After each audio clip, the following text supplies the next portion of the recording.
নমস্কাৰ সকলোকে আৰু স্বাগতম জনাইছো দা বেসিক টকলৈ। আমি এতিয়া আজি আমাৰ ক্লাসটো হ'ব মেথছৰ প্ৰথমটো ক্লাস নাম্বাৰ সিস্টেমৰ ওপৰত। আপোনালোক ইতিমধ্যে সকলোৱে অৱগত হৈছে অসম পুলিচৰ 4000 ভ্যাকেন্সি আহি আছে। তাৰ লগতে যেহেতু বিধানসভা নিৰ্বাচনো আহি আছে, নিৰ্বাচনৰ আগে আগে চৰকাৰে বহুতো পদ উলিয়াই দিব, বহুতো ভ্যাকেন্সি ওলাব। তাৰ কাৰণে আমি এতিয়াৰ পৰাই আমি প্ৰস্তুতি চলাব লাগিব। সেই কাৰণে আমি চেষ্টা কৰিছো বা আমি বিচাৰিছো যে এতিয়াৰ পৰা আমি ক্লাছসমূহ কৰি যাওঁ আৰু ক্লাছসমূহ কৰি গলে যেতিয়া পৰীক্ষা চমু চাপিব তেতিয়া আমাৰ গোটেই সিলেবাসটো কমপ্লিট হৈ যাব। আৰু মই এই সিৰিজটোৰ নাম দিছো ব্ৰহ্মাস্ত্ৰ। আৰু এই ব্ৰহ্মাস্ত্ৰ সিৰিজটো যদি আপুনি কমপ্লিট কৰে তেতিয়া হলে আপুনি পৰীক্ষাত চাওক এডিআৰই পৰীক্ষা যিসকলে দিছে গম পায় এডিআৰইত মেথছ আৰু ৰিজনিং আৰু ইংলিছত যাৰ মানে মজবুত আছে সেই তিনিটা সাবজেক্টৰ ওপৰত, বিশেষকৈ মেথছৰ ওপৰত। ৰিজনিংটো ইমান টান সাবজেক্ট নহয়, ৰিজনিংটো অলপ চলপকৈ আপুনি চেষ্টা কৰিলে আপুনি সমাধান কৰিব পাৰিব। কিন্তু মেথছটোত মানে মেথছত আপোনাৰ হাতটো আনোতে মেথছত আপোনাৰ তাত মেথছখিনি পাৰিবলৈ হ'লে অলপমান আপুনি চেষ্টা কৰিব লাগিব। তাৰ কাৰণে এতিয়া আমি চেষ্টা কৰিছোঁ। লগতে আৰু এটা কথা, এই ব্ৰহ্মাস্ত্ৰ সিৰিজটো যদি আপুনি কমপ্লিট কৰে তেতিয়াহ'লে মই এইটো আপোনাক ক'ব পাৰোঁ যে আপুনি মেথছত পাৰ্গত হৈ উঠিব। আমি ইয়াতে মেইনলি যিসমূহ MCQ আছে, আগতে যিসমূহ পৰীক্ষাত PYQ বুলি কোৱা হয়, সেই PYQ সমূহ আনিছোঁ আগৰ পৰীক্ষাসমূহত অহাবিলাক। আপুনি যদি ইয়াৰ বেছিক কনচেপ্টটো জানিব বিচাৰে তেতিয়াহ'লে আমাৰ এটা প্লেলিষ্ট বনোৱা হৈ আছে বেছিক অফ দ্য মেথছ বুলি। আপুনি সেই বেছিক অফ দ্য মেথছত গৈ পেলাই আপুনি সেই কনচেপ্টখিনি চালে তেতিয়াহ'লে আপুনি বুজিব পাৰিব। মেথছত মেইন কথাটো হৈছে কনচেপ্ট নুবুজাকৈ আপুনি মেথছ সমাধান কৰিব নোৱাৰে। বহুতে টিপছ আৰু ট্ৰিক্স, আজিকালি কি হয় টিপছ টিম ট্ৰিক্স টিম সমাধান হৈ যাব। কিন্তু মোৰ নিজৰ ব্যক্তিগত এক্সপিৰিয়েঞ্চ অভিজ্ঞতাৰ পৰা কওঁ, মেথছত টিপছ আৰু ট্ৰিক্স আপুনি পৰীক্ষা হলত গৈ নাখাতে যদি আপোনাৰ বেছিক কনচেপ্ট ক্লিয়াৰ নহয়। বেছিক কনচেপ্ট যদি আপোনাৰ ক্লিয়াৰ আছে, কোনো টিপছ আৰু ট্ৰিক্সৰ প্ৰয়োজন নাই। সেই টিপছ আৰু ট্ৰিক্স আপুনি নিজে উদ্ভাৱন কৰি ল'ব। আপুনি এই মেথছসমূহ আমি সমাধান কৰিলে নিজে দেখা পাব যে এইটো এনেকৈ কৰিলে হ'ল। তাৰ কাৰণে প্ৰথম ক্লাছটো আজি আমাৰ অকণমান আমি শ্ল'লি যাম, লাহে লাহে স্পীডটো বাঢ়ি গৈ থাকিব। এতিয়া আহিছোঁ আমি প্ৰথমটো ক্লাছৰ প্ৰথমটো কুৱেশ্যনলৈ। প্ৰথম কুৱেশ্যনটো আছে এটা সংখ্যাক 335 আৰু 265 যোগফলেৰে ভাগ কৰিলে ভাগফল আহে 335 আৰু 265 পাৰ্থক্যৰ 3 গুণ আৰু ভাগশেষ থাকে 35। তেন্তে সেই সংখ্যাটো কি? মানে কুৱেশ্যনটো এনেকুৱা ধৰণে বনাই দিছে উল্টা পুল্টাকৈ, কি হয় বুজি পাবলৈ অসুবিধা হয়। কিন্তু এইটো একো টান কুৱেশ্যন নহয়, এইটো এটা সহজ কুৱেশ্যনে হয়। কেনেকৈ সহজ কুৱেশ্যন হয় আপোনালোকে মই ইয়াতে যেতিয়া মেথছটো সমাধান কৰিলে আপোনালোকে বুজি পাই যাব। চাওক, পোনপ্ৰথমে এটা কথা আমি অলপমান কথা এটা জানি লওঁ। ডিভিজনক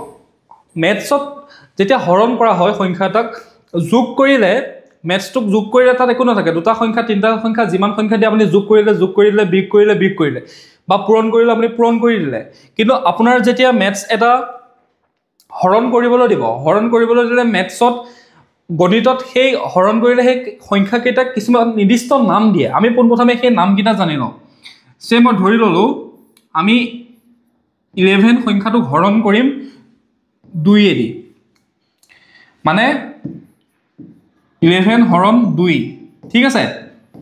11 সংখ্যাটোক আমি 2 হৰণ কৰিম। 2 হৰণ কৰিলে মই 11ক যদি হৰণ কৰোঁ, মই 5 বাৰ যাব, 5 বাৰ গ'লে মোৰ 10 থাকিব, 1 এটা ৰখিব। এতিয়া এই 2টোক কি বুলি কয়, 5টোক কি বুলি কয়, আৰু 1টোক কি বুলি কয়, আৰু 11টোক কি বুলি কয়, ইয়াতে কিছুমান নিৰ্দিষ্ট নাম দিয়া আছে। পোনপ্ৰথমে সেই কথাটো আপুনি জানি লওক, আৰু সেই কথাখিনি জানিলেহে আপুনি এইটো সমাধান কৰিব লাগিব। মেথছত কোৱা হৈছে যে যিটো 11, এই 11টোক কোৱা হৈছে যে ভাজ্য। এইটোক নাম দিয়া আছে যে ভাজ্য, অৰ্থাৎ ইংৰাজীত ডিভিডেণ্ট। ইয়াতে যিটো 5 পালোঁ, এই 5টোক কোৱা হৈছে যে ভাগফল, অৰ্থাৎ কোচেণ্ট। ইংৰাজীত কি বুলি কোৱা হয়? কোচেণ্ট। তাৰপিছতে যিটো 2 আছিলে, সেই 2টোক কোৱা হয় যে এইটোক কোৱা হয় ভাজক। এইটোক কি বুলি কোৱা হয়? ভাজক বুলি কোৱা হয়। তাৰপিছতে যিটো 1 বাকী ৰখিলে, এইটোক কোৱা হয় ৰিমাইণ্ডাৰ, অৰ্থাৎ ভাগশেষ। ক্লিয়াৰ হ'ল এই নামকেইটা আপুনি যেতিয়া ক্লিয়াৰ হৈ ল'লে হৈ লোৱাৰ লগে লগে আপোনাৰ এই অংকটো সমাধান কৰোঁতে আমাৰ সহজ হৈ যাব এতিয়া অংকটো লৈ আহিছোঁ চাওক 335 আৰু 265 যোগফলেৰে কোনো এটা সংখ্যাক ভাগ কৰিলে ভাগফল আহে অৰ্থাৎ এই 335 আৰু 265 যদি আমি যোগ কৰি চাওঁ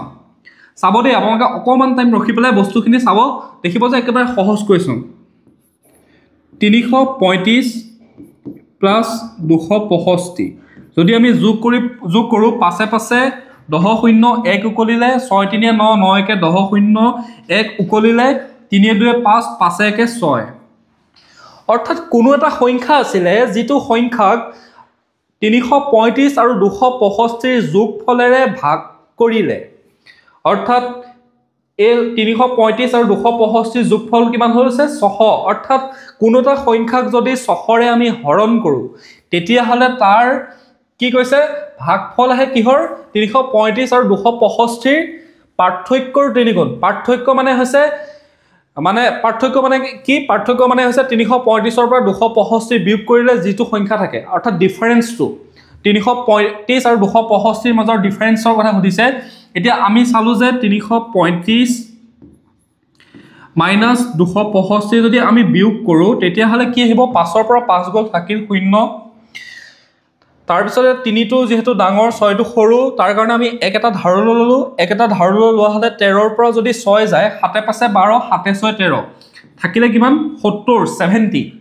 70 থাকিল কিন্তু 70 নহয় কৈছে যে পাৰ্থক্যটোৰ তিনিগুণ যেটো ফল পালো আমি যেটো ৰিজাল্ট পালো ৰিজাল্টৰ তিনিগুণ বুলি কৈছে তিনিগুণ মানে কি 70 তিনিটা যোগ দিব লাগিব বা 70 লগত আপুনি তিনি এটা পূৰণ কৰি দিয়ক তিনিগুণ বুলি যেহেতু ক'লে তাৰ লগত আমি কি কৰিলো হয় আপুনি 70 তিনিটা পূৰণ কৰক 70 তিনিবাৰ তিনিটা পূৰণ কৰক আৰু নহলে 70 তিনিবাৰ যোগ কৰক অৰ্থাৎ আমাৰ যেহেতু পূৰণ কৰোতে সহজত আমি অংকটো উলিয়াব পাৰিম তেতিয়াহলে আমি কিমান পালো 70 তিনিগুণ 210 এতিয়া আপোনালোকে চাওক যে 600 টো কি হয় 600 টো হৈছে ইয়াত যে যেটো 2 বহাইছিল অৰ্থাৎ 600 টো হৈছে 2 210 টো কি হৈছে এই 600 টোৱে সেই সংখ্যাটোক x সংখ্যাটোক যেতিয়া আমি হৰণ কৰিছিল তেতিয়া কি পাইছিল এই 5 টো যে এই 5 টো হৈছে 210 আপোনালোকে বস্তুটো ৰিলেট কৰি লওক এই 600 টোৰ কথা কৈছিল যে 600 টো হৈছে 2 আৰু যে এই 600 টোৱে কোনোবা এটা সংখ্যাক যেতিয়া হৰণ কৰিছিল যেটো ভাগফল পালো এই ভাগফলটো হৈছে 210 তাৰ পিছতে কৈছে কি আৰু যেটো ভাগশেষ থাকিল অৰ্থাৎ এই যে 1 টো কোনটো হয় 1 টো হৈছে হে 35 টো হে 35 টোৰ কথা কৈ আছে হে 1 টো মানে হৈছে হে 35 টো এতিয়া কথাটো হ'ল কি আমাক সংখ্যাটো লাগে সংখ্যাটো লাগিবৰ কাৰণে এটো এটা আপোনাক উদাহৰণ দিও আপুনি যেতিয়া এই 11 টো আকৌ পুনৰ পাব বিচাৰে যেতিয়া আপুনি এনেকে ধৰণৰ তাক সমাধান কৰাৰ পিছত বিচাৰিছে যে আপুনি মোক 11 টো আকৌ ৰিটাৰ্ণ লাগিবৰ কাৰণে ডিভিজনত কি হয় এটা নিয়ম আছে যে আপুনি যেটো ডিভিডেন্ড হয়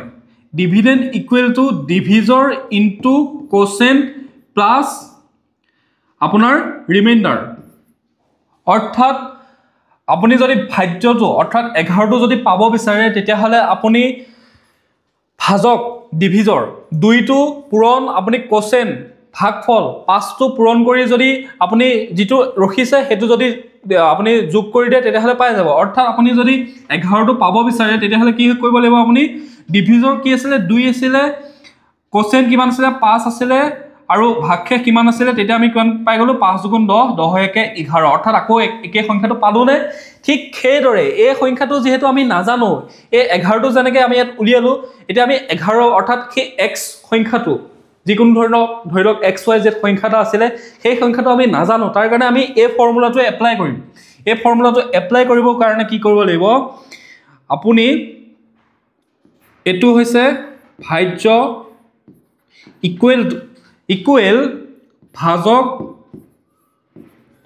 পূৰণ ভাগফল যোগ ভাগশেষ বুজি পালে ভাজক পূৰণ ভাগফল যোগ ভাগশেষ এতিয়া আমি ইয়াত ভাজক কিমান পাইছিলো ভাজক পাইছিলো আমি 600 তাৰ পিছতে পূৰণ আমি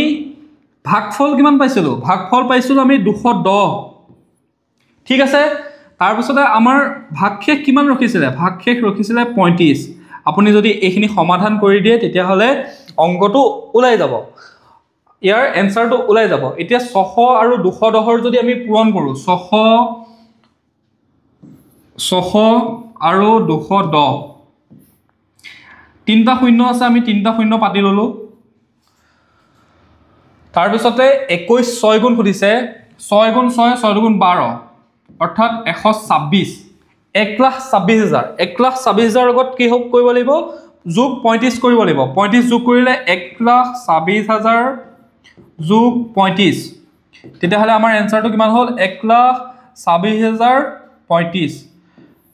দ্যাটস দ্য এনসাৰ অৰ্থাৎ ইয়াৰ উত্তৰটো কিমান হ'ব এই সংখ্যাটো কিমান আছিল 1,26,035 বুজি পালে কথাটো মই আপোনালোকক ধুনীয়াকৈ কথাখিনি পুংখানুপুংখভাৱে বুজাবৰ কাৰণে চেষ্টা কৰিছোঁ তাৰ বাবে অকমান আমি লাহে লাহে যাম লাহে লাহে যেতিয়া আপোনালোকৰ বুজি গৈ থাকিব আপোনালোকে কথাবিলাক তেতিয়া আমি আমাৰ স্পিডটো বাঢ়ি গৈ থাকিব লাহে লাহে আমি স্পিডটো বঢ়াই থাকিম আৰু লাহে লাহে আপোনালোকক কথাবিলাকো বুজাই গৈ থাকিম এতিয়া ইয়াতে এনসাৰ ক'ত আছে অপচন নম্বৰ 8 আছে 12,632 এটোৱে শুদ্ধ 1,26,035 অপচন নম্বৰ 8 হৈছে শুদ্ধ বুজি পালে কথাখিনি ধুনীয়াকৈ মই উদাহৰণ সহ আপোনালোকক বুজাই দিলোঁ অৰ্থাৎ ভাজক ভাজ্যই কৈ আছে যে ভাজক তুমি ভাগফলৰ লগত মোক পূৰণ কৰা আৰু যি ভাগশেষ পালা তাক যোগ কৰি দিয়া ভাজ্যই কৈ আছে যে ভাজক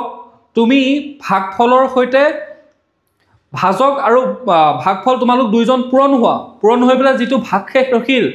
তাক যোগ কৰি দিয়া তোমালোকৰ লগত আৰু যিটো উত্তৰ পাবা সেইটোৱে মই অৰ্থাৎ সেই সংখ্যাটোৱে হৈছে ভাজ্য বুজি পালে এতিয়া আমি আহিছোঁ নেক্সট প্ৰশ্নটোলৈ ইয়াতে কৈছে যে যদি 8 অংকৰ সংখ্যা 3x54 79y4 সংখ্যাটোক 88 এৰে বিভাজ্য আৰু 425139z2 সংখ্যাটো 9 ৰে বিভাজ্য তেন্তে 3x + 2y - z ৰ সৰ্বোচ্চ সম্ভৱ মান কিমান মানে এটা সংখ্যা দিছে আমি পোনপ্ৰথমে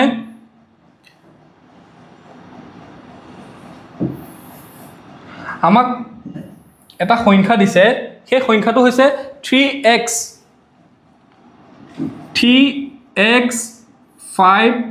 5479y4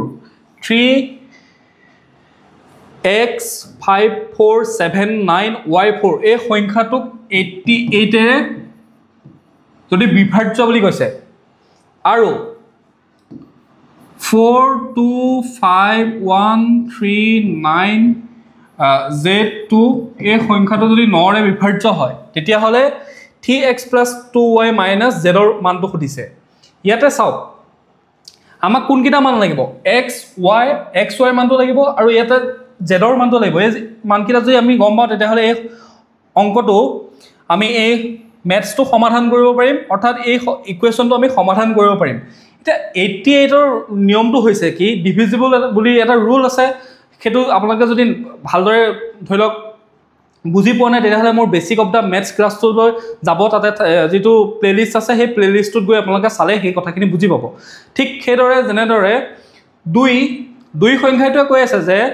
মই সেইবিলাক সংখ্যাকে হৰণ যাম যিবিলাক সংখ্যাৰ এককৰ ঘৰৰ সংখ্যাটো হৈছে 0 বা 2 বা 4 বা 6 বা 8 মই সেইকেইটা সংখ্যাকে হৰণ যাম তাৰ আগত মই যিমানে সংখ্যা বহাই নাথাকক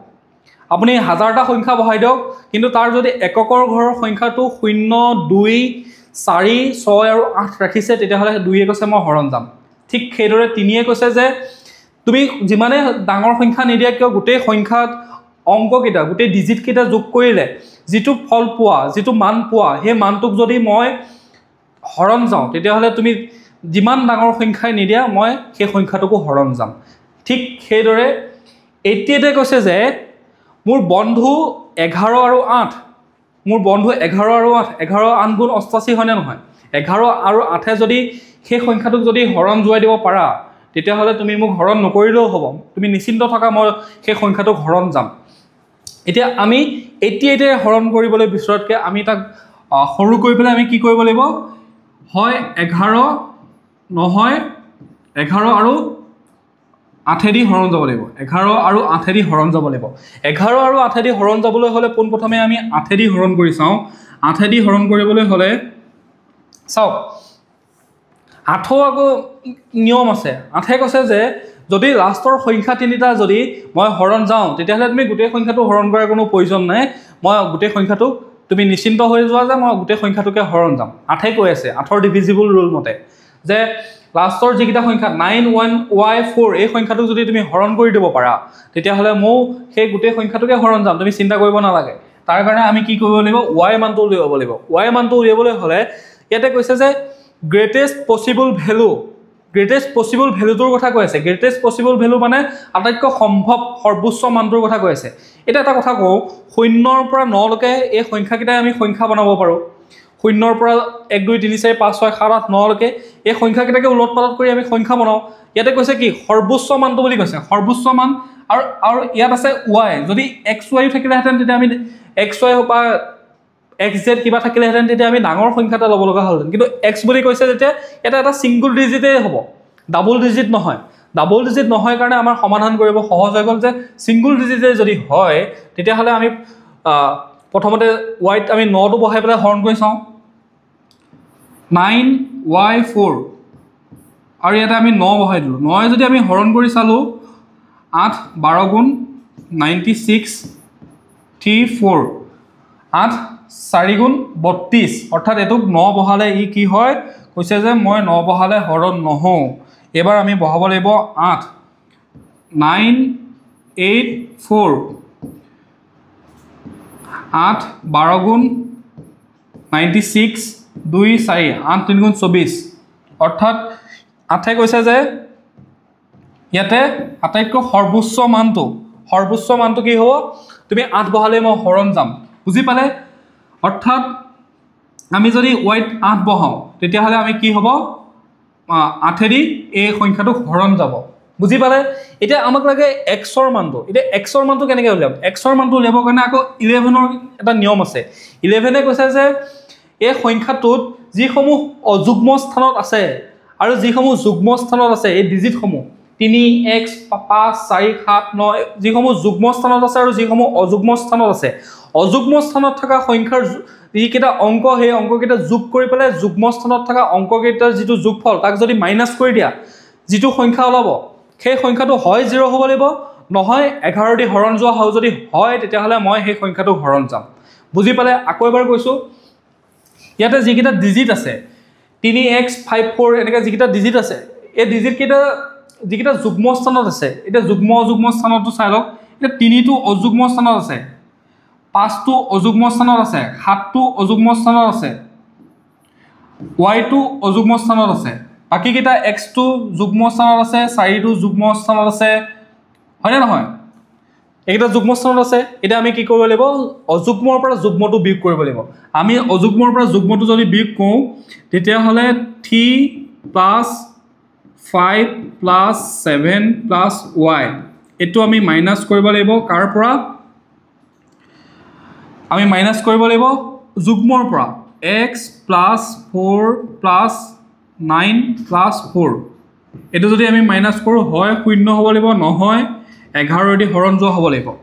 এতিয়া এটো যদি আমি মাইনাস কৰো আমি যেহেতু y মানটো ইতিমধ্যে আমি পাইছিলো y মানটো আমি যেহেতু পাইছিলো হোৱাৰ লগে লগে আমি যোগ কৰিলো 7 + 5 12 12 3 15 আৰু 15 y মানটো কিমান পাইছিলো y মানটো আমি কিমান পাইছিলো y মানটো আমি 8 পাইছিলো 8 পোৱাৰ লগে লগে আমি 8 যোগ কৰিলো 15 এ কিমান হ'ব 15 এ হ'ব 23 ঠিক আছে 15 এ 23 হ'ব 23 হলে আৰু তাৰছতে আমি এটা একটা যোগ কৰিলো 9 4 13 13 4 17 অৰ্থাৎ x + 17 x + 17 = 0 আমি কি কৰিলো আমি 23 টো ইয়াতে ৰাখিলো এটো যেহেতু মাইনাসত আছে আমি কিফালে লৈ গলো কি প্লাসত গুছি গল এফালে লৈ গলো আমি কি হ'ব x + 17 এতিয়া আমি কি কৰিলো x টো এফালে আনি ৰাখি যদি আমি 23 ৰ পৰা 17 মাইনাস কৰিলো তেতিয়া হলে কিমান পাম x ৰ মানটো 6 পাম অৰ্থাৎ আমি সংখ্যাটো পাই গলো আমাৰ সংখ্যাটো ওলাই গল এটা টেনচন লব লগা কথা নাই ধুনিয়াকে আমাৰ সংখ্যাটো পাই গলো ঠিক x ৰ মানত কি বহাব লাগিব 6 তাৰ পিছতে 5 আছে 4 আছে 7 আছে 9 আছে y নাছিলে y পালো আমি 8 তাৰ পিছতে 4 আছে এই সংখ্যাটো কি হ'ব 88 এৰে হৰণ কৰিব আৰু আপোনালোকে হৰণ জানে না যায় নিজে ক্যালকুলেটৰত মাৰি চালে গম পাব ই কমপ্লিটলি ডিভিজিবল ঠিক আছে এতিয়া আমাক লাগে যে 4251139z2 এই সংখ্যাটোক 9 ৰে হৰণ কৰিব লাগিব অৰ্থাৎ আমাক এই z ৰ মানটো লাগে এই z ৰ মানটোৰ কাৰণে আমি এখিনি কৰি থাকিব লগা আছে আমি z ৰ মানটো উলিয়াব হলে 9 এটা নিয়ম আছে যে 9 কৈছে যে ইয়াত যিমানসমূহ সংখ্যা আছে যিসমূহ ডিজিট আছে এই ডিজিটসমূহ যোগ কৰি দিয়াৰ পিছত যদি গোটেই ডিজিটখিনি যোগ কৰাৰ পিছত যেটো ফল পাবা সেই ৰিজাল্টটো যদি 9 বা 3 এৰে যদি তুমি হৰণ কৰিব পাৰিছা কমপ্লিটলি ডিভিজিবল হ'ব লাগিব যদি সম্পূৰ্ণভাৱে হৰণ কৰিব পাৰিছা তেতিয়া তুমি বেলেগ চাব নালাগে মই এই সংখ্যাটো হৰণ কৰিম তুমি একদম নিশ্চিন্ত মনে থাকা ঠিক আছে তাৰ কাৰণে আমি 4 + 2 + 5 + 1 + 3 + 9 + z + 2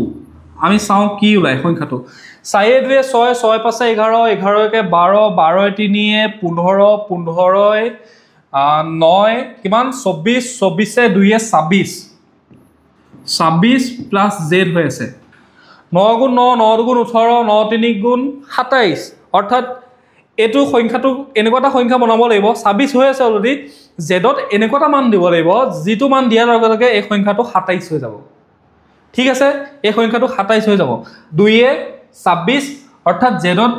1 যোগ কৰিলে হ'ল 2 নহয় 26 একে 27 26 এ 2 যোগ কৰাহেতেন কি হ'লহেতেন এটো 28 হৈ গ'লহেতেন 28 হলে এটো নহব অৰ্থাৎ জেডৰ মানটো কিমান হ'ব লাগিব 1 হ'ব লাগিব ঠিক আছে বুজি পালে জেডৰ মানটো 1 হ'ব লাগিব মোৰ যোগ কৰি থাকোতে অকমান ভুল হৈ গৈছিল একো নাই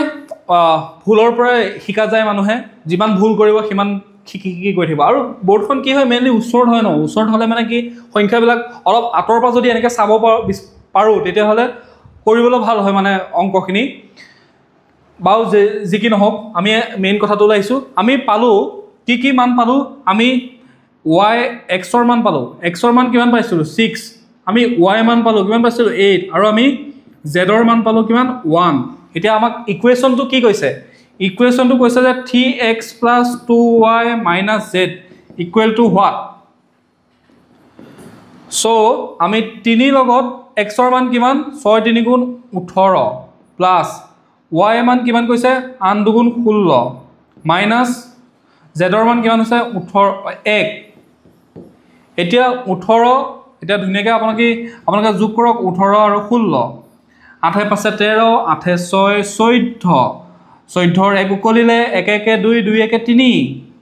3 হল 34 পৰা যদি আমি এক এটা বিয়োগ কৰো তেতিয়া হলে এনসাৰটো হ'ব 33 অৰ্থাৎ এই ম্যাথছটোৰ এই গণিতটোৰ উত্তৰটো কি হ'ব এই কোৱেশ্চনটো সমাধান কৰাৰ পিছত 33 এনসাৰ 33 কোনটো অপচনত আছে ডি সি বি অপচন নম্বৰ বি আছে 33 অৰ্থাৎ শুদ্ধ উত্তৰটো হ'ল 33 ঠিক আছে বুজি পালে মই ধুনিয়াকৈ আপোনালোকক কি কৰিছো অকমান লাহে লাহে বুজাব চেষ্টা কৰিছো যাতে সকলোৱে বস্তুবিলাক বুজি পায় ক্লিয়াৰ হ'ল না যদি আপোনালোকে পঢ়ি ভাল পাইছে তেতিয়া হলে কমেন্টত ক'ব যে পঢ়ি ভাল পাইছে নে কি আৰু বুজি পাইছে নে নাই এই কথাটো ক'ব আপোনালোকে ঠিক আছে নে তাৰপিছত আমি নেক্সট প্ৰশ্নটো লৈ আহিছো এতিয়া আমি 3 নম্বৰ প্ৰশ্নটো লৈছো প্ৰশ্নটোত কোৱা হৈছে যে এটা ভগ্নাংশৰ লবত 2 যোগ কৰি হৰত 5 যোগ কৰিলে ভগ্নাংশটো হয় 1/2 আকৌ লব আৰু হৰত যদি 2 2 বিয়োগ কৰা হয় তেতিয়া হলে ভগ্নাংশটো হয় 1/3 তেতিয়া হলে মূল ভগ্নাংশটো কি বুলি সুধিছে ইমান একো টান নহয় অতি সহজ প্ৰশ্ন আমি সমাধান কৰিম ধুনিয়াকৈ আপোনালোক সকলোৱে চাই যাওক একেলগে সমাধান কৰি গৈ থাকক আমি সমাধান কৰিম কেনে ধৰণে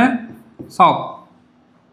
এটা ভগ্নাংশ এটা সংখ্যা আমি যেতিয়া গম নাপাওঁ তেতিয়া হলে তাক x হিচাপে ধৰি লও y হিচাপে ধৰি লও এটা যেহেতু এটা ভগ্নাংশ বুলি কৈছে ভগ্নাংশ বুলি কোৱাৰ লগে লগে আমি তাক ভগ্নাংশৰ আকাৰত ধৰিব লাগিব ধৰি ললো ভগ্নাংশটো হৈছে x/y প্ৰথমটোত কি কৈছে যে ভগ্নাংশটোৰ y অৰ্থাৎ ডিনোমিনেটৰ x অৰ্থাৎ নিউমেৰেটৰ অৰ্থাৎ x মানে আছে লব y যোনটো হেতু কি কোৱা হয় হৰ লব আৰু হৰত লবত কি বুলি কৈছে তুমি 2 যোগ কৰি দিয়া আৰু হৰত তুমি 5 যোগ কৰি দিয়া তেতিয়া হলে তুমি মোক 1/2 হিচাপে পাবা প্ৰথমটো সেইটোৱে কৈছে নাই আপোনালোকে চাওক 2 যোগ কৰা আৰু হৰত 5 যোগ কৰা তেতিয়াহ'লে 1/2 পাবা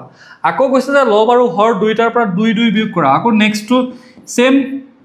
ভগ্নাংশ হয় তাক কৈছে যে তুমি এটা কাম কৰা তুমি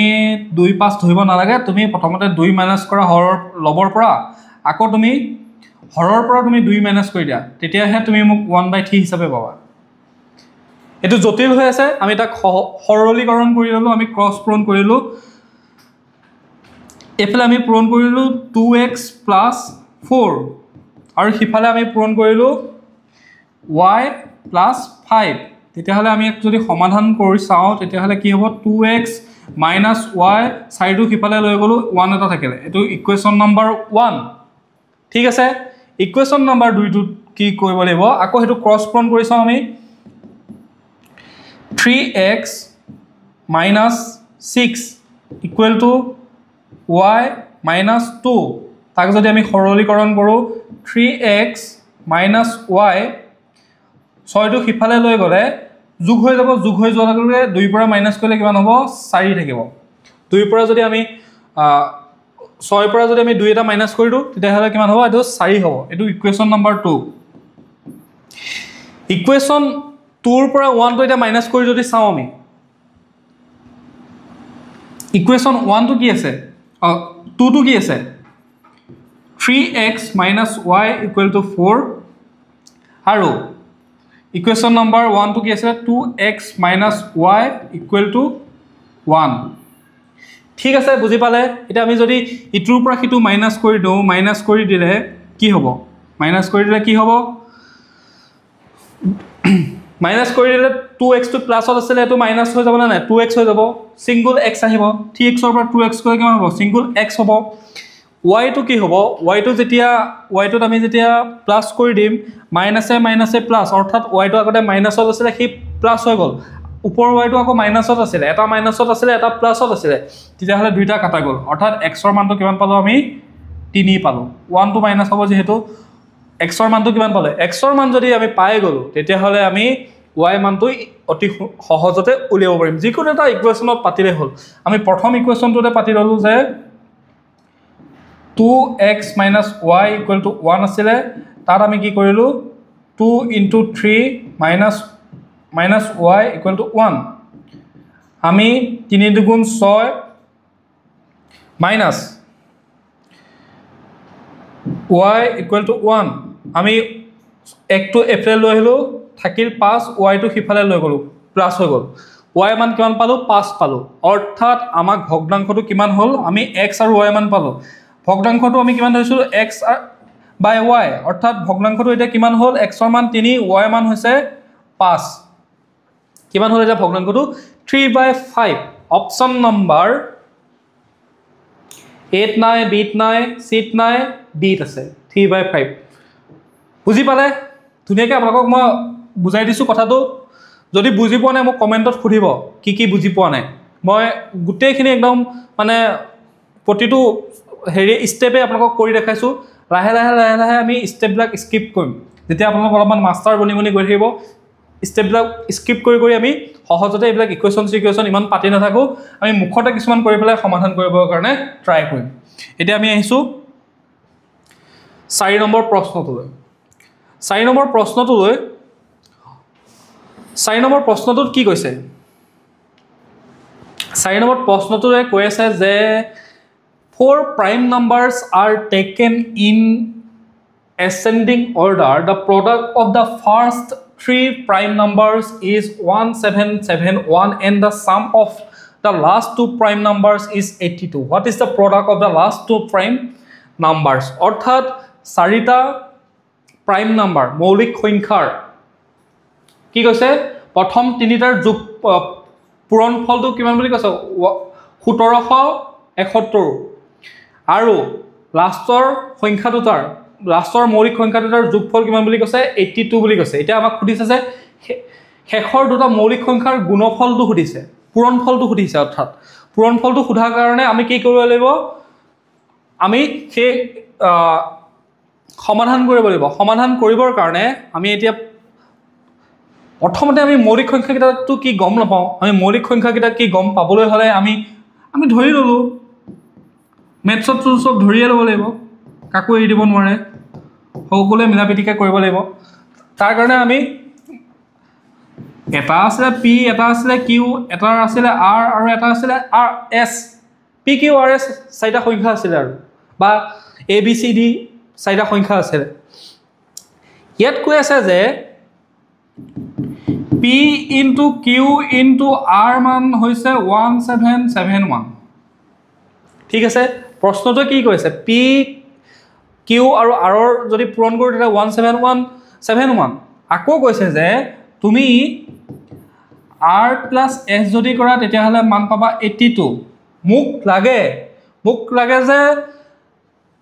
মোক কি লাগে মোক লাগে আৰ আৰু এছৰ পূৰণ ফলটো উলিয়াই দিয়া বুজি পালে প্ৰশ্নটো এইটোৱে কৈ আছে তাৰ কাৰণে আমি কি কৰিব লাগিব আমি কি বুলি কৈছে ক্ৰমে বৃদ্ধি হোৱা চাৰিটা মৌলিক সংখ্যা লোৱা হ'ল প্ৰথম তিনিটাৰ গুণফল 1771 অৰ্থাৎ আমি 1771ৰ আমি মৌলিক উৎপাদক বিশ্লেষণ কৰোঁ 1771 সংখ্যাটোক একেবাৰে আটাইতকৈ সৰু সংখ্যাটোৱে যদি হৰণ কৰিব বিচাৰোঁ তেতিয়াহ'লে আপোনালোকে ডিভিজিবল ৰুলটো সেইকাৰণে মই কৈ আছোঁ নাম্বাৰ ছিষ্টেমৰ বেছিক ক্লাছকেইটা আপোনালোকে চাই ল'ব এইকেইটা চালে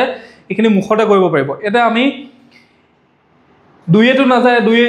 লাষ্টত এক আছে দুইয়ে কি কৈছে শূন্য থাকিব লাগিব 2 থাকিব লাগিব 4 থাকিব লাগিব 6 থাকিব লাগিব 8 থাকিব লাগিব তেতিয়াহে হৰণ যাম 3 কৈছে যে 7 একে 8 7 একে 8 8 7 16 মইতো নাযাওঁ হৰণ যদি তুমি 18 কৰিলাহেঁতেন 18 হ'লাহেঁতেন তেতিয়া মই হৰণ গ'লোহেঁতেন 4 কৈছে যে 71 আছে মইতো নাযাম 71 থাকিলে হৰণ 71 থাকিব নালাগিব ইয়াত তেতিয়া 4 যদি হৰণ যাব লাগে তেতিয়াহ'লে তুমি যদি 72 থাকিলাহেঁতেন মই হৰণ গ'লোহেঁতেন 5 কৈছে যে ডিভিজিবল ৰুল মতে তুমি ইয়াত 1 বহাই থৈছা মই কেনেকৈ হৰণ যাম হয় তুমি শূন্য বহাব লাগিব লাষ্টৰ সংখ্যাটো নহয় তুমি যদি 5 থাকিলাহেঁতেন মইতো হৰণ গুচি গ'লোহেঁতেন তাৰপিছতে 6 কৈছে যে তুমি মোৰ বন্ধু 2 দিও হৰণ কৰিব নোৱাৰিলা আৰু তুমি 3 দিও হৰণ কৰিব নোৱাৰিলা তুমি মোক কি কাৰণে এইটো হৰণ কৰিবৰ কাৰণে লৈছা মই তোমাৰ এই সংখ্যাটো হৰণ নাযাওঁ বুজি পালে 2 কৈছে 2 আৰু 3 বন্ধু দুটাক 6 বন্ধু দুটাই যেতিয়া ইয়াক হৰণ নাযায় 6ও নাযায় তাৰ কাৰণে আমি 7 দি হৰণ কৰিম 7 দি হৰণ কৰিলে আমি 7 দি কৰিলোঁ 7 দি হৰণ কৰিলে 7 দুগুণ কি পালোঁ আমি 14 পালোঁ 14 পোৱাৰ লগে লগে 14 3 থাকিলে 3 আৰু 7 37 7 আমি 5 বাৰ কৰিলোঁ 35 হ'ল তাৰপিছত কিমান থাকিল 2 এটা বাকী থাকিল 2 এটা বাকী থকাৰ লগে লগে 21 লগত 21ক 7 কিমান বাৰ যাব 3 বাৰ যাব এতিয়া এইটো সংখ্যা 5 2 7 7 3 10 এই সংখ্যাটোক কি সংখ্যা দি হৰণ কৰিব লাগিব এই সংখ্যাটোক হৰণ কৰিবলৈ হ'লে আমি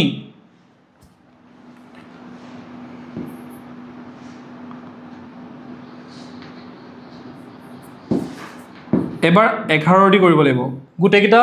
প্ৰাইম নাম্বাৰ দি কৰিব লাগিব প্ৰাইম নাম্বাৰ দি কৰিব হ'লে 11 দুগুণ 22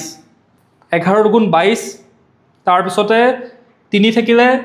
33 11 3 গুণ 33 মৌলিক উৎপাদক বিশ্লেষণ হৈ গ'ল অৰ্থাৎ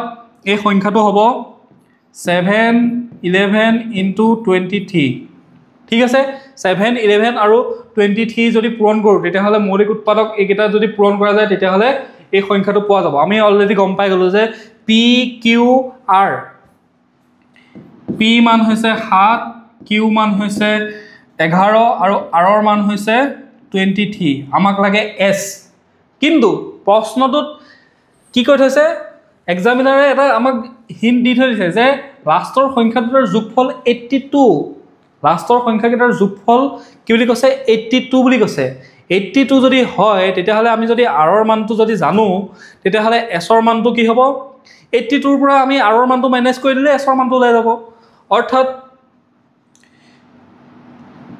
r plus S equal to যদি 82 হয় তেতিয়াহ'লে আমি আৰৰ মানটো জানো যে 23 প্লাছ এছ ইকুৱেল টু 82 আমি কি কৰিলোঁ এছটো এফালে ৰাখি 22 সিফালে যদি মাইনাছ কৰি দিলোঁ 82 2 ৰ পৰা 23 গ'লে 8 ৰ পৰা 12 12 পৰা যদি 3 মাইনাছ কৰা যায় তেতিয়াহ'লে 9 হয়নে নহয় 12 9 3 12 7 ৰ পৰা 2 গ'লে থাকিল 59 অৰ্থাৎ s কিমান হ'ব s হ'ব 59 s যদি 59 হয় তেতিয়াহ'লে আমাক কি কৈছে আমাক কৈছে যে লাষ্টৰ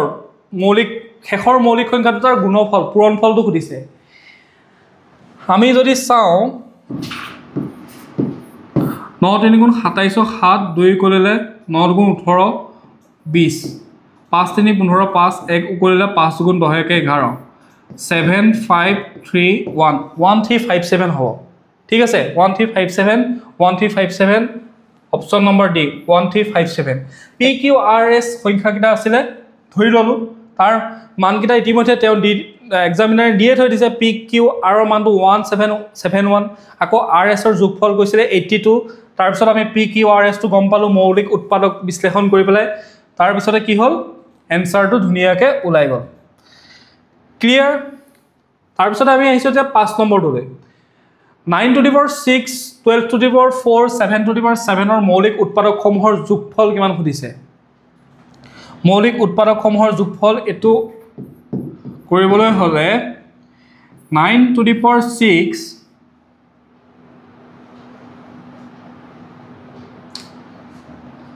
তাৰ পিছতে 12 to the power 4 7 to the power 7 ইয়াৰ যদি মৌলিক উৎপাদক বিশ্লেষণ কৰো তেতিয়াহলে কি হ'ব 3 ৰ মৌলিক উৎপাদক কি হ'ব 3 * 3 হ'ব 3 to the power 6 হ'ব তাৰ পিছত পূৰণ 4 মৌলিক উৎপাদক কি হ'ব 2 দুগুণ 4 4 3 গুণ 12 4 হ'ব আৰু এটো 7 to 7 এ থাকিব ঠিক আছে ইয়াৰ যোগফল বুলি খুদিছে যোগফল খুদাৰ লগে লগে আমি কি গম পালো 3 এটা ললো 2 এটা ললো আৰু 7 এটা ললো অৰ্থাৎ 7 2 3 2 5 7 5 12 অৰ্থাৎ এনসাৰটো কি হ'ব 12 হ'ব উৎপাদক বিশ্লেষণটো গম পালে নে আপোনালোকে মই কি কৰিলো 9 টোৰ যদি মৌলিক উৎপাদক বিশ্লেষণ কৰে 3 এ হৰণ কৰিলো ইয়াৰ মৌলিক উৎপাদক 3 * 3 তাৰ পিছতে 12 টো আছিল 12 প্ৰথমে 2 এ হৰণ কৰিলো তাৰ পিছতে 2 এ হৰণ কৰিলো ইয়াৰ উৎপাদক হ'ল 2 * 2 * 3 ঠিক সেইদৰে 7 ৰ কৰিলো 7ক এবাৰে গল তো 7 অনলি বুজি পালে ক্লিয়াৰ হ'ল এবাৰ আমি নেক্সট প্ৰশ্নটোলৈ আহিছো যদি পাঁচটা অংকৰ সংখ্যা 688xy সংখ্যাটো 11 আৰু 21 দুইটাৰে বিভাজ্য হয় তেন্তে 8x - 3y + xy ৰ মান কিমান হ'ব if the 5 digit number কি কৈছে 688xy অৰ্থাৎ 688xy সংখ্যাটো 11 আৰু 21 ৰ দুইটাৰে বিভাজ্য হয় 11 বা 21 বা নহয় n 11 আৰু 21 দুইটাৰে যদি বিভাজ্য হয় তেতিয়াহলে এই সংখ্যাটো কি হ'ব xy মানটো খুদিছে এতিয়া আমি 11 আৰু 21 ৰ যদি আমি ইয়াক যদি বিভাজ্য কৰিব লগা হয় তেতিয়াহলে আমি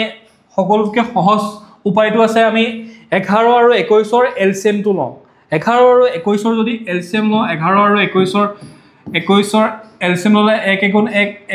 1 2 * 2 2 * 2 1 3 231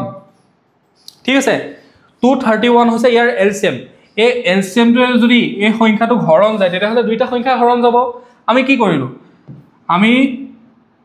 অংকটো সমাধান কৰিবৰ কাৰণে চেষ্টা কৰিলো 688xy এতিয়া xy টো কেনেকৈ হৰণ কৰিম চাও যেহেতু x আৰু y বুলি কৈছে xy মানে হৈছে দুটা সংখ্যা যদি অনলি y থাকিলেহেঁতেন তেতিয়া এটা সংখ্যা হ'লহেঁতেন বা x থাকিলেহেঁতেন এটা সংখ্যা হ'লহেঁতেন যেতিয়া xy বুলি কৈছে xy বুলি কোৱাৰ লগে লগে দুটা সংখ্যা আছে আৰু দুটা সংখ্যাৰে সৃষ্টি কৰিব পৰা আটাইতকৈ ডাঙৰ সংখ্যাটো কি হয় আটাইতকৈ ডাঙৰ সংখ্যাটো হৈছে 99 আমি প্ৰথমে 99 টোকে ধৰি লওঁ ঠিক আছে 99 ধৰি ললো আটাইতকৈ ডাঙৰ সংখ্যাটোকে ধৰি ললো দুটা সংখ্যা আছে দুটা সংখ্যাৰ অংক ইয়াত কৈছে যেহেতু মানে কৈছে মানে কি ইয়াৰ পৰা আমি বুজিব পাৰিছো দুটা সংখ্যাৰ অংক আমি 68899 আমি এই সংখ্যাটোক আমি কি কৰিলোঁ 231 হৰণ কৰিলোঁ 231 যদি হৰণ কৰোঁ তেতিয়াহ'লে 231 688ক কেইবাৰ যাব 3বাৰ যাব 3বাৰ গ'লে 3 গুণ 3 3 3 গুণ 9 3 2 গুণ 6 3বাৰ নাযায় বুজি পালে এইটো দুবাৰ যাব দুবাৰ যাবলৈ হ'লে 2 গুণ 2 3 2 গুণ 6 2 2 গুণ 4 462 462 হ'ল 462 হোৱাৰ লগে আমি 8ৰ পৰা মাইনাছ কৰিলোঁ 6 থাকিল 8ৰ পৰা 6 মাইনাছ কৰিলোঁ 2 থাকিল 6ৰ পৰা মাইনাছ কৰিলোঁ 2 থাকিল আমি 9টা ল'লোঁ তাৰপিছত ইয়াক আমি হৰণ কৰিলোঁ হৰণ যদি কওঁ ইয়াক 10ে কৰিলে যেহেতু বেছি হৈ যাব 2310 হৈ যাব ইয়াক 9ৰে যাব 9ৰে যাব হ'লে আমি 231 × 9 9 গুণ 9 9 3 গুণ 27 7 9 3 গুণ 18 9 গুণ 9 9 3 গুণ 27 27 7 2 কৰিলে 9 18 20 2079 2079 যদি হয় 9 9 মিনিগল থাকিল 0 ইয়াৰ পৰা আমি এক এটা ধাৰলৈ ল'লোঁ ধাৰলৈ লোৱাৰ লগে লগে কিমান হ'ল 16 16 পৰা যদি 7 মাইনাছ কৰোঁ 9 7 16 9 7 16 হয়নে নহয় 9 হ'ব 1 থাকিলে তাৰপিছতে 1909 থাকিলে 1909 সংখ্যাটোক যদি আমি 231 যদি হৰণ কৰোঁ 231 হৰণ কৰিলে আমি ইতিমধ্যে গম পাইছোঁ যে 9 দি কৰিলে কি হয় 2079 হয় তেতিয়াহ'লে আমি 8 দি কৰিলোঁ 8 দি কৰিলে 8 গুণ 8 8 গুণ 24 4 2 কৰিলে 8 গুণ 16 17 18 14848 আমি 231 কেইবাৰ কৰিলোঁ আমি কৰিলোঁ যে এই সংখ্যাটো 8 বাৰ কৰাৰ লগে লগে 1848 হ'ল 48 হ'ল 9 পৰা 8 গ'ল থাকিল 1 10 আছিলে এক এটা ধাৰলৈ ল'লোঁ 6 হ'ল অৰ্থাৎ 61 এটা কি হৈছে 61 এটা বেছি হৈ আছে 61 এটা যদি বেছি হৈ থাকে আমি কি লৈছিলোঁ সংখ্যাটো 99 লৈছিলোঁ 99ৰ পৰা আমি 99ৰ পৰা যদি আমি 61 মাইনাছ কৰিলোঁ 9 পৰা 8 6 পৰা থাকিল 38 অৰ্থাৎ যদি 99ৰ সলনি 38 যদি থাকিলেহেঁতেন তেতিয়াহ'লে সংখ্যাটো কি হ'লহেঁতেন ধুনীয়াকৈ 11 হৰণ যাব 21 হৰণ যাব বুজি পালে 99ৰ পৰা যদি আমি 61 এটা ভাগশেষ ৰখিছিলে ন এই ভাগশেষটো আমাক কিয় লাগে ৰিমাইণ্ডাৰটো কিয় লাগে এই ৰিমাইণ্ডাৰটো বেছি হৈছে 99তকৈ আমি এইটো মাইনাছ কৰিলোঁ 38 পালোঁ 38 পোৱাৰ লগে লগে আমাৰ উত্তৰটো ধুনীয়াকৈ ওলাই যাব আমি এতিয়া ইকুৱেশ্যনটো পালোঁ 8x plus minus 3y plus xy মান কিমান সুধিছে আমি কি পালোঁ 8 ইনটু xৰ মান কিমান পালোঁ xৰ মান আমি পালোঁ 3 38 হয়নে নহয় 3টো হৈছে x 8টো হৈছে y 3 minus 3.3 into 8 plus 3 into 8 and what? 8 3 গুণ 24 তাৰপিছতে 8 3 গুণ 24 plus 8 3 গুণ 24 24 প্লাছত আছে 24 মাইনাছ আছে কাটা গ'ল অনলি থাকিল 24 Answer is option number B. ঠিক আছে অপশ্যন নম্বৰ বি টো হ'ব শুদ্ধ উত্তৰ কেনেকৈ কৰিলোঁ অংকটো বুজি পালে প্ৰথমতে 99 ধৰি ল'লোঁ যেহেতু ডাবল ডিজিট আছিলে ডাবল ডিজিট কাৰণে আটাইতকৈ ডাঙৰ ডাবল ডিজিটটো ধৰি ল'লোঁ ধৰি লৈ পেলাই আমি 11 আৰু 21ৰ যদি হৰণ যাব লাগে তাৰ এলচিএমটোও তাক হৰণ যাব লাগিব তাৰ এলচিএমটোকে উলিয়াই ল'লোঁ এবাৰ 11 দি কৰি আকৌ এবাৰ 21 দি কৰি থাকাতকৈ ডাইৰেক্ট আমি কি কৰিলোঁ এলচিএম দিয়ে কৰি দিলোঁ এলচিএমে কৰি দিয়াৰ লগে লগে কি হ'ল এনেধৰণে 61 এটা ভাগশেষ ৰখিল ভাগশেষটো আমি 99ৰ পৰা মাইনাছ কৰি দিলোঁ